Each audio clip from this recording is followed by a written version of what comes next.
हरे कृष्णा। हम समझेंगे कि ईआरपी में जो बेसिक बिगिनिंग स्ट्रक्चर है वो होता है कंपनी और यूजर्स। कंपनी और यूजर्स को हम इसमें एक्सप्लोर करेंगे। तो अगर आप देखें हमारे ईआरपी नेक्स्ट में, यहाँ कंपनी लिस्ट में अगर खोलूं तो यहाँ पे आपको सारी कंपनीज दिखेंगी। टचस्टोन फाउंडेशन, श्री राधा कृष्ण मंदिर फाउंडेशन, श्री कृष्ण बलराम, ये सारी वो ट्रस्ट हैं जिनके ट्रांजेक्शन्स हम मेंटेन करते हैं एक ही ईआरपी के ऊपर। हमारा ईआरपी ऐसा नहीं कि टचस्टोन के लिए अलग ईआरपी है, राधा कृष्ण के अलग ईआरपी, हरे कृष्ण मूवमेंट के अलग ईआरपी है।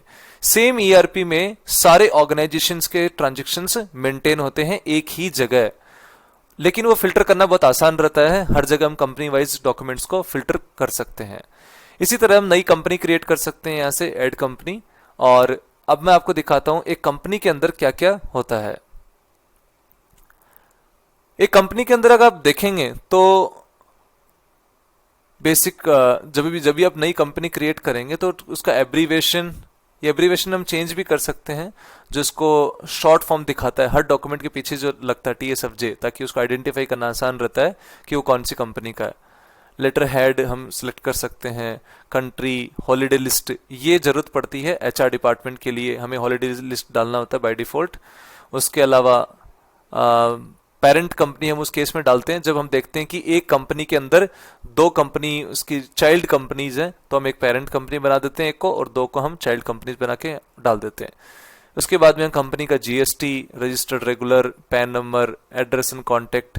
ये एड्रेस एंड कॉन्टेक्ट ये सब क्यों डालना पड़ता है, ताकि जब भी हमारा कोई डॉक्यूमेंट जब प्रिंट होता है तो उसके ऊपर वो सारा फैच कर ले यहाँ से एड्रेस एंड कॉन्टेक्ट, एंड उसके ऊपर प्रिंट होकर आ जाए। उसके अलावा सबसे इंपॉर्टेंट जो कि चार्ट ऑफ अकाउंट्स होता है।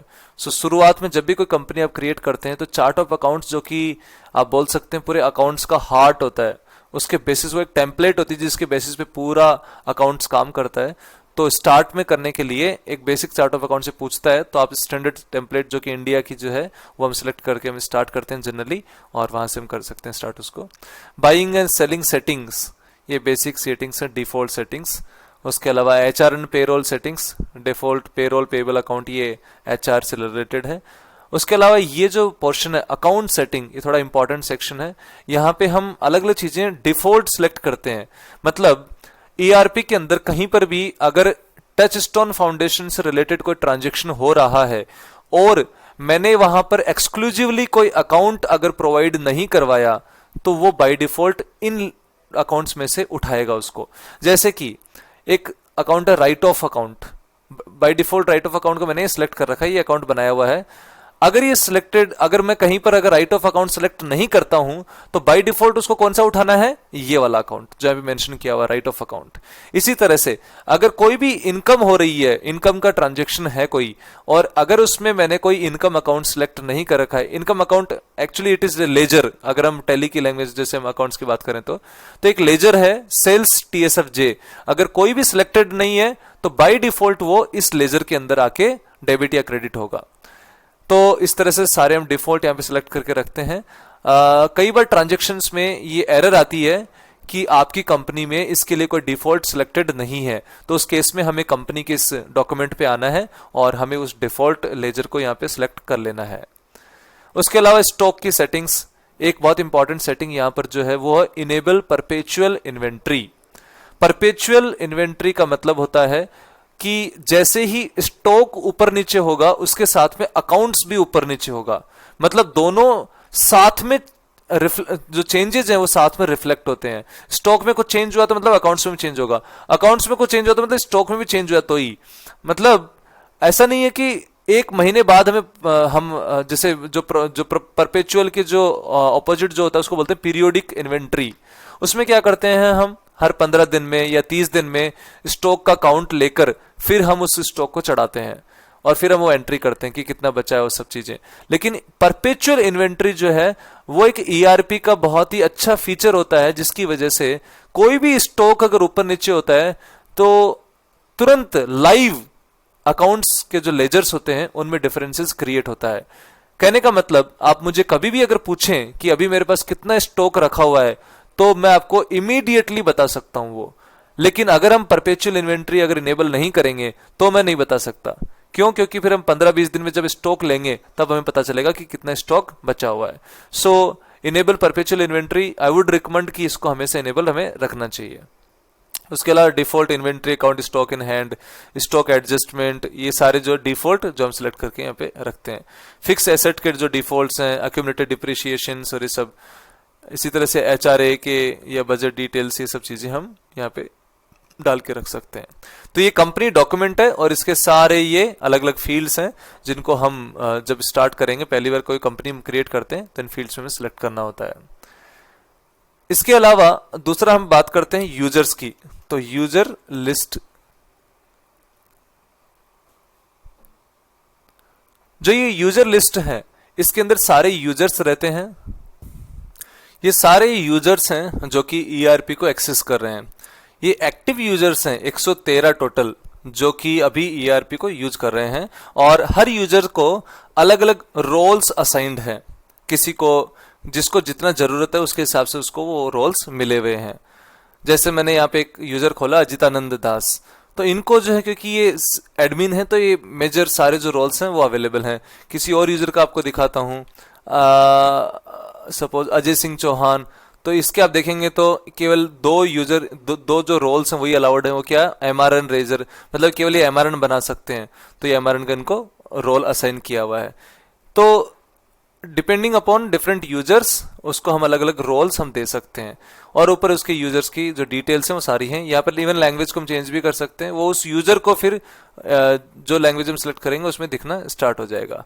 जैसे यहाँ पर सारी लैंग्वेजेस अवेलेबल हैं, बहुत सारी, उनको हम सिलेक्ट कर सकते हैं। ये एक्चुअली में गूगल का जो ट्रांसलेटर है उसको यूज करता है। उसके अलावा नीचे जो कुछ इन्फॉर्मेशन अगर हम देखें तो सेट न्यू पासवर्ड, अगर यूजर पासवर्ड भूल गया है और आपको इमीडिएटली चेंज करना है तो जस्ट जो एडमिन होता है वो यहाँ पे नया पासवर्ड डाल के इस डॉक्यूमेंट को सेव करेगा और वो पासवर्ड एक्टिव हो जाएगा। तो यहाँ से यूजर जो एडमिन जो है, सिस्टम एडमिन, वो पासवर्ड चेंज कर सकता है यूजर का। उसके बाद में ये इसका जरूरत नहीं है, अलाउ मॉड्यूल्स, तो कौन कौन से मॉड्यूल्स उनको अलाउ करने हैं, अकाउंट्स का, प्रोजेक्ट्स का, बाइंग का, कौन कौन से मॉड्यूल्स, हर जो डॉक टाइप्स का जो लिस्ट होता है एक मॉड्यूल के अंदर होता है, और कौन कौन से अलाउ करने हैं वो यहाँ पे मेंशन रहता है। तो हम अकॉर्डिंगली वो एक यूजर को अलाउ कर देते हैं। उसके बाद सिक्योरिटी सेटिंग्स कि एक बार में कितने डिवाइसेस पे वो ERP चला सकता है, तो यहाँ पर मैंने एक ही मेंशन कर रखा है, तो ये यूजर केवल एक ही डिवाइस पे चला सकता है। मतलब मैंने मोबाइल में चलाया, वहां पे लॉगिन किया, उसके बाद में अगर मैं वापस लैपटॉप पे चलाऊंगा सेम यूजर नेम पासवर्ड से, तो वो वाला लॉग आउट हो जाएगा, मोबाइल वाला, मतलब दोनों जगह नहीं चला सकता मैं। तो यहाँ पर मैं साइमल्टेनियस का नंबर मैं मेंशन कर सकता हूँ कि कितने डिवाइसेस पे अलाउड है। ऐसे ही मैं IP से रिस्ट्रिक्ट कर सकता हूँ कि कौन कौन सी IP से अलाउड है।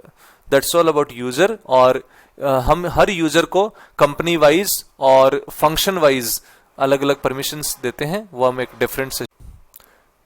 इसके अलावा हम जो यूजर के जो लॉग्स हैं वो भी हम चेक कर सकते हैं, और मेजरली ये जो लॉग्स हैं जो आप यहाँ पे देख रहे हैं ये वाले प्लेसेस में, एक्सेस लॉग्स कि क्या क्या उस यूजर ने एक्सेस किया है, एक्टिविटी लॉग क्या क्या एक्टिविटीज परफॉर्म की उन डॉक टाइप्स पे, और रूट हिस्ट्री कौन कौन से पेजेस पे जाके उन्होंने वो चलाया है।